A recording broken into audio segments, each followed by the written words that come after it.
Hello student, welcome again in P N नर्सर public school online classroom. देखिए, इससे पहले हम लोगों ने इस चैप्टर के बारे में, चैप्टर कौन सा है, cell the unit of life. ठीक है, तो ये चैप्टर जो है आपका स्टार्ट ऑलरेडी हो चुका है और इसमें हम लोगों ने क्या पढ़ लिया है, सेल थ्योरी, और हम लोगों ने पढ़ा था सेल टाइप। ठीक है, सेल टाइप में जो फर्स्ट हम लोगों ने जो प्रीवियस वीडियो में स्टडी किया है वो कौन सा था, प्रोकैरियोटिक सेल्स के बारे में। एक बार थोड़ा सा मैं आपको रिवाइज करा देता हूँ। जो प्रोकैरियोटिक सेल्स था वो हम लोगों ने पढ़ रखा था।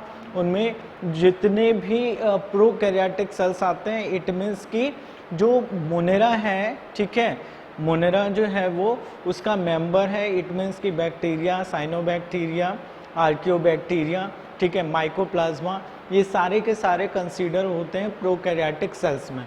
और प्रोकैरियोटिक सेल्स में हम लोगों ने डिस्कस किया था उसके स्ट्रक्चर के बारे में। तो वहाँ पे हम लोगों ने जो स्ट्रक्चर प्रोकैरियोटिक सेल का फॉर्म किया था वो कौन सा था, वो था बैक्टीरियल सेल का। और आपने देखा था कि उसमें क्या था, बैक्टीरियल सेल्स में फ्लैजेला प्रेजेंट था, ग्लाइकोकैलिक्स था आउटर मोस्ट में, फिर आपको सेल वॉल प्रेजेंट था, सेल वॉल के अलावा सेल मेम्ब्रेन, और सेल मेम्ब्रेन में जो थी इनर फोल्डिंग आपको दिखी थी। ठीक है, वो चीज़ें, कुछ चीज़ें आपको रिवाइज कराना है, वो दिमाग में रख के रहिएगा। तो इनर जो फोल्डिंग थी जिसको मीजोसोम्स बोले थे, वो उसमें प्रेजेंट होता है किस कंडीशन में, मतलब आपके जो है वो प्रोकैरियोटिक सेल्स में। तो मेजोसोम्स था। इसके अलावा उसका जेनेटिक मटेरियल था, वो जेनेटिक मटेरियल आरएनए या फिर डीएनए, कोई भी जेनेटिक मटेरियल हो सकता था। बट वो जेनेटिक मटेरियल किस चीज़ से कवर अप नहीं था, उसमें न्यूक्लियर मेम्ब्रेन प्रेजेंट नहीं था।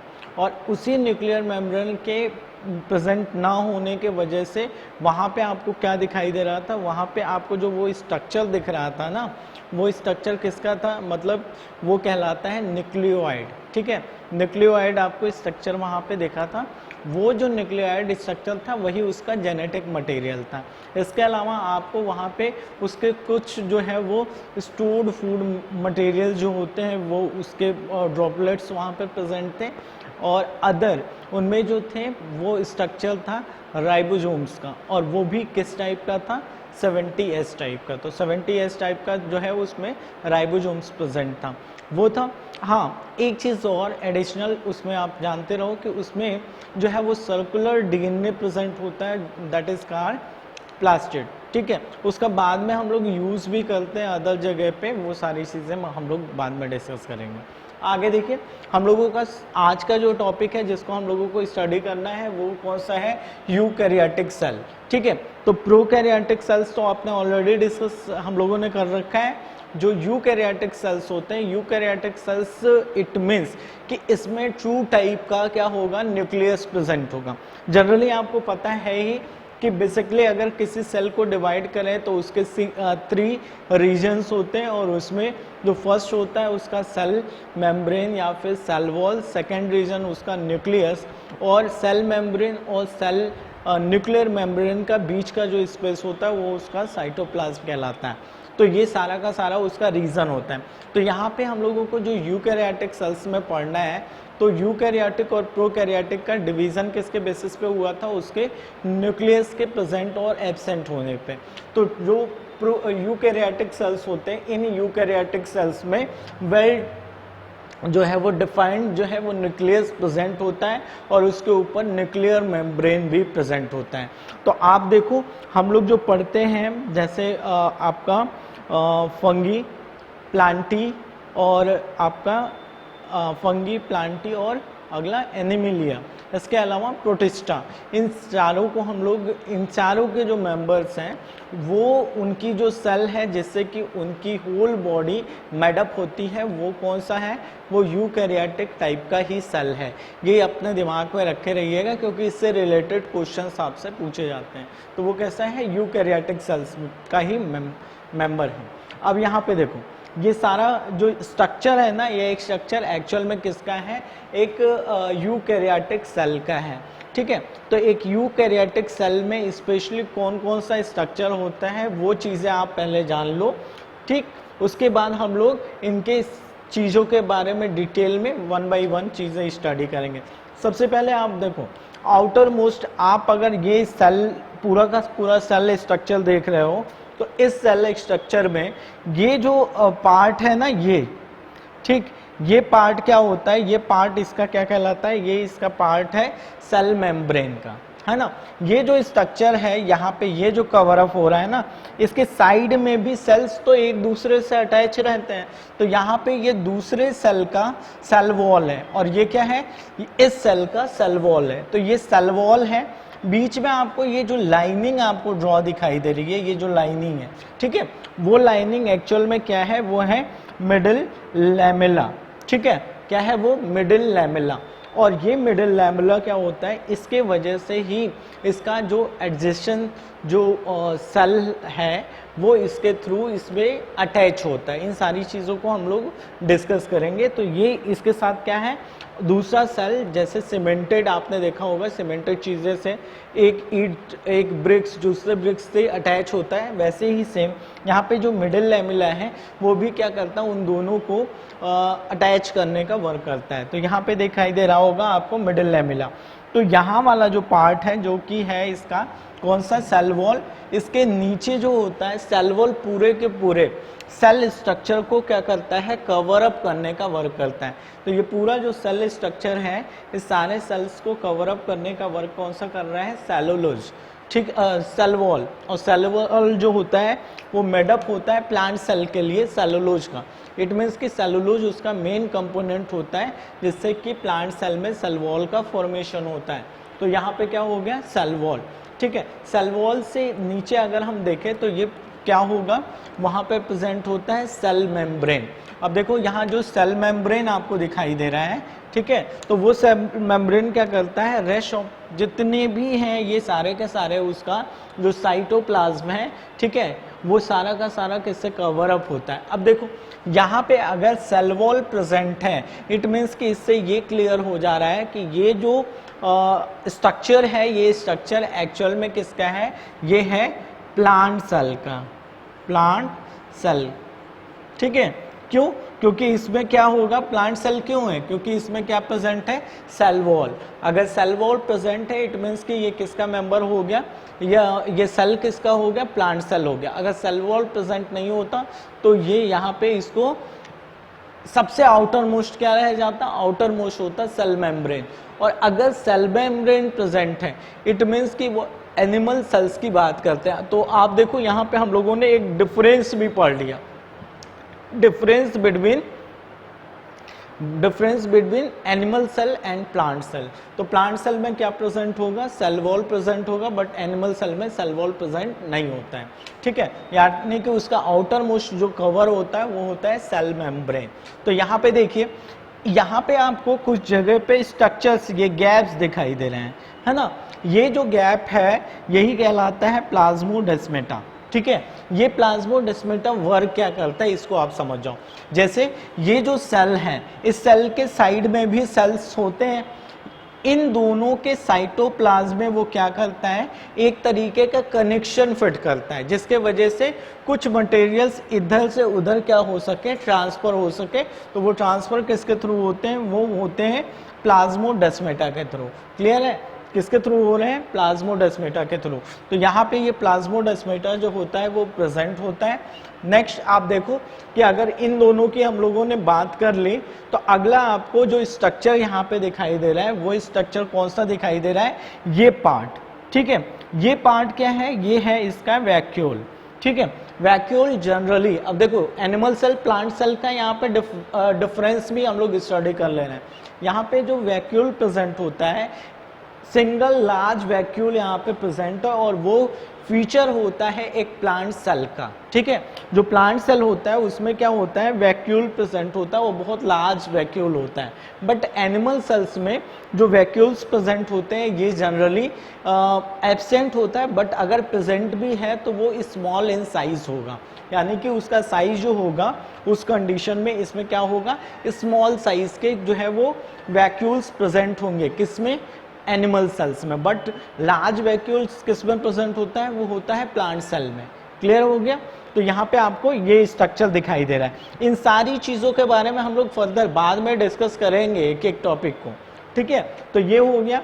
अगला आप देखो यहाँ पे जो प्रेजेंट है, यहाँ पे देखिए लाइसोसोम्स प्रेजेंट है। ये इस कंडीशन में प्लांट सेल के कंडीशंस में ये जनरली एब्सेंट होते हैं या फिर प्रेजेंट होंगे तो बहुत फ्यू होंगे, बिकॉज इसमें जो वैक्यूल्स होते हैं ना, तो वो वैक्यूल्स स्पेशल टाइप के होते हैं जो कि इस लाइसोसोम्स का क्या करना शुरू कर देते हैं, वर्क इसमें परफॉर्म करना शुरू कर देते हैं। बट एनिमल के केसेस में ये प्रेजेंट होता है। क्लियर हो गया? इसमें भी प्रेजेंट हो सकता है, बट कभी कभी क्या होता है कि इसी की फंक्शनिंग वैक्यूल्स के थ्रू, स्पेशल वैक्यूल्स के थ्रू जो है वो कर दी जाती है, इसलिए वो यहाँ पे प्रेजेंट नहीं होगा। तो यहाँ पे आपका ये वैक्यूल्स क्लियर हो गया होगा, और दूसरा जो लाइसोसोम्स है वो आपको क्लियर हो गया होगा। तो ये दो चीजें हैं। अगला देखिए, इसमें क्या होता है, इसमें फिलामेंटस जो है वो स्ट्रक्चर होते हैं जिसको कहते हैं माइक्रोट्यूब्यूल्स। ये माइक्रोट्यूब्यूल्स जो स्ट्रक्चर है एक्चुअल में ये एक तरीके का इसको फ्रेमवर्क या फिर एक तरीके का जैसा साइटोस्केलेटन का वर्क करता है। ठीक है, जैसे हम लोग में स्केलेटन सिस्टम होता है उस टाइप का इसमें ये फॉर्म होता है। अगला देखिए, इसमें और जो कंपोनेंट्स हैं उनको हम लोग स्टडी कर दे रहे हैं। यहाँ पे ये जो आपको स्ट्रक्चर दिखाई दे रहा है ये कौन सा है, ये है माइटोकॉन्ड्रियंस। ठीक है, अब देखो माइटोकॉन्ड्रियंस जो होते हैं, यानी कि अगर प्लूरल में बोले तो माइटोकॉन्ड्रिया।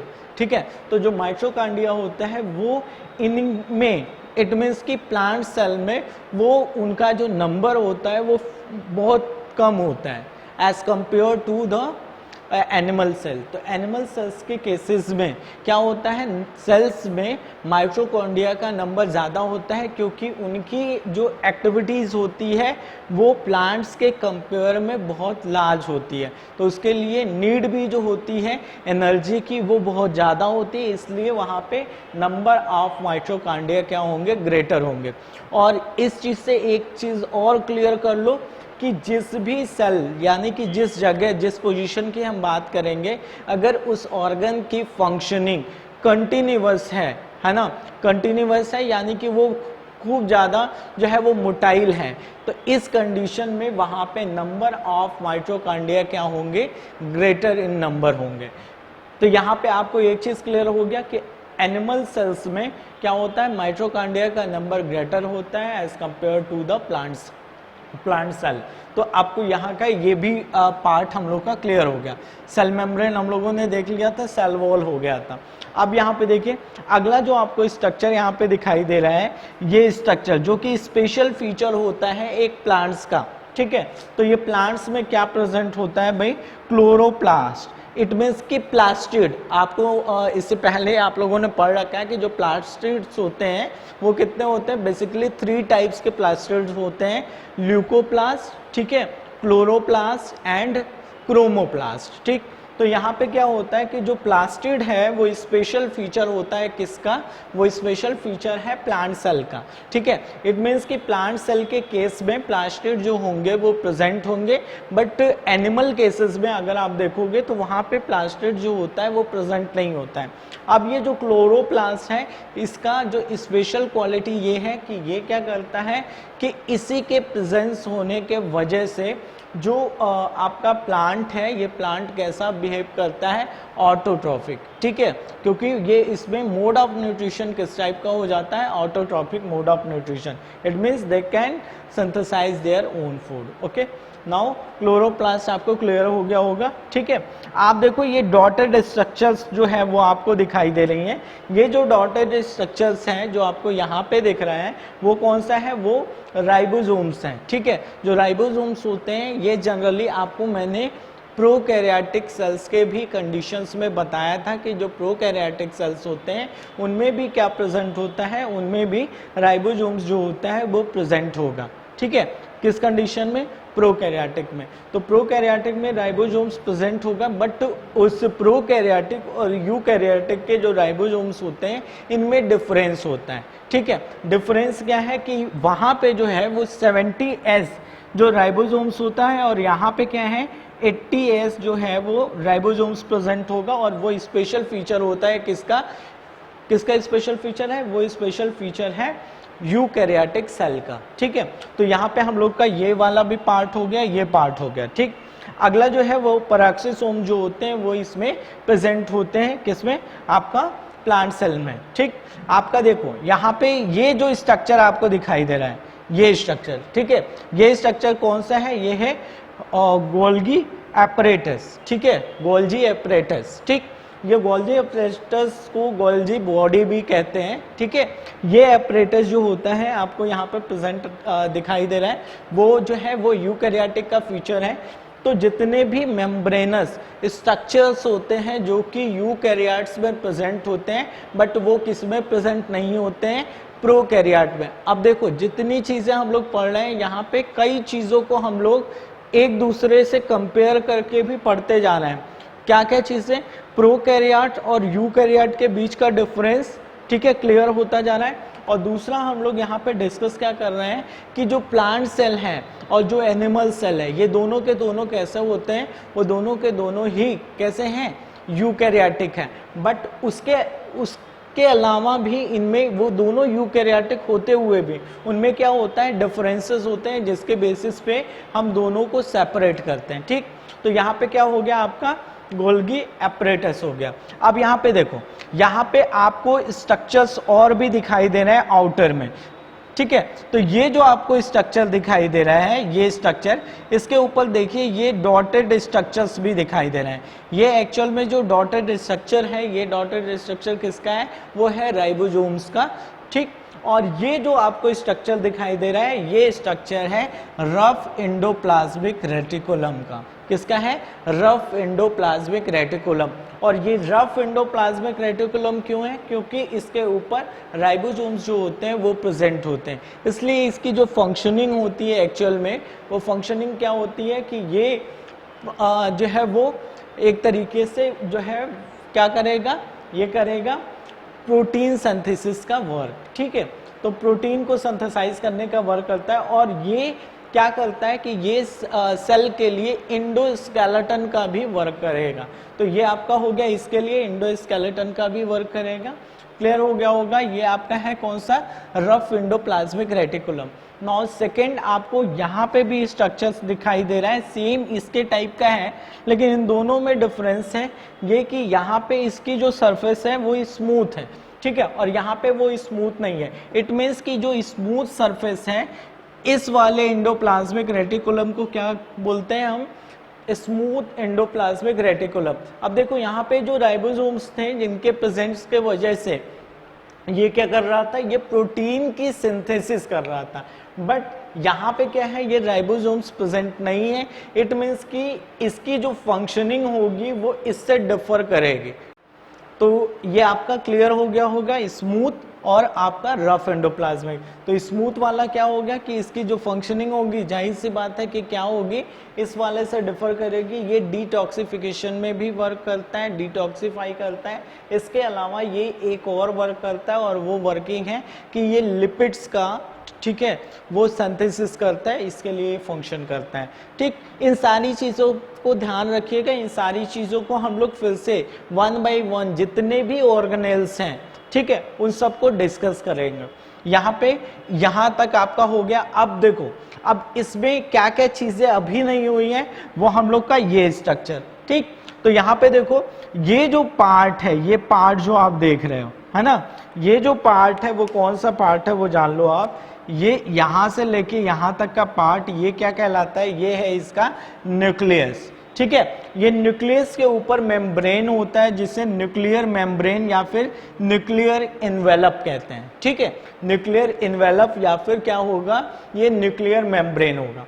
यहाँ पे जो न्यूक्लियर मेम्ब्रेन है, इनमें भी बीच बीच में जो है वो पोर्स प्रेजेंट है, जिसको हम न्यूक्लियर पोर कहते हैं। ठीक, तो न्यूक्लियर पोर इसमें प्रेजेंट होता है। इस न्यूक्लियस में सेंट्रलाइज एक डेंस जो है वो रीजन होता है। इस डेंस रीजन को ही न्यूक्लियोलस कहते हैं। ठीक है, कौन सा है वो पार्ट, न्यूक्लियोलस। ठीक, तो ये किसके बारे में हो गया भाई, ये न्यूक्लियस के बारे में आपको क्लियर हो गया होगा। तो ये हम लोगों ने इन सारी भी चीज़ों को पढ़ लिया। अब देखो, यहीं पे इस सारी चीज़ों को स्टडी कर लेते हैं। यहाँ पे ये जो स्ट्रक्चर था, फिर से सेल वॉल, क्लियर है, सेल वॉल के बाद सेल मेम्ब्रेन, सेल मेम्ब्रेन के अंदर का पूरा पार्ट प्रोटोप्लाज्म, अगर न्यूक्लियस को उससे हटा दे तो वो क्या कहलाएगा, साइटोप्लाज्म। साइटोप्लाज्म में जितने भी जो है वो ये स्ट्रक्चर्स प्रेजेंट हैं, ये स्ट्रक्चर्स को नेम क्या देते हैं, ऑर्गेनेल्स। ऑर्गन नहीं है भाई, ऑर्गेनेल्स है।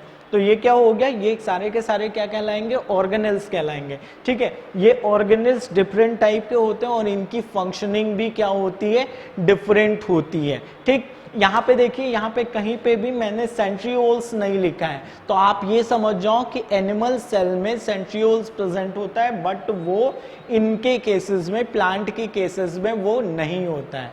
क्लियर हो गया। तो आपने आज के लेक्चर में यूकैरियोटिक सेल्स को का फुल स्ट्रक्चर्स भी पढ़ लिया, आपने प्रोकैरियोट से यूकैरियोट्स को कंपेयर भी कर लिया, और साथ ही साथ आपने यूकैरियोटिक सेल में प्लांट सेल और एनिमल सेल्स के भी डिफरेंस को आपने स्टडी कर लिया। ठीक है, तो उनके बेसिस पे आपने सारी चीज़ों को कंपेयर कर लिया। एक चीज ये पूरा का पूरा जब आपने कंपेयर कर लिया है, तो अगले वीडियो में जब हम लोग वीडियोस अगला आएगा, तो उस वीडियो में इन सारे स्ट्रक्चर्स के बारे में वन बाय वन सारी चीज़ों को हमें स्टडी करनी पड़ेगी, उसके स्ट्रक्चर्स और उसके फंक्शंस के बारे में। आई होप सो कि ये आपको वीडियो समझ में आया होगा, और आप जब और आगे का पढ़ोगे तो ये पूरा का पूरा वीडियो फुल्ली आपको क्लियर हो जाएगा। Okay, thank you very much.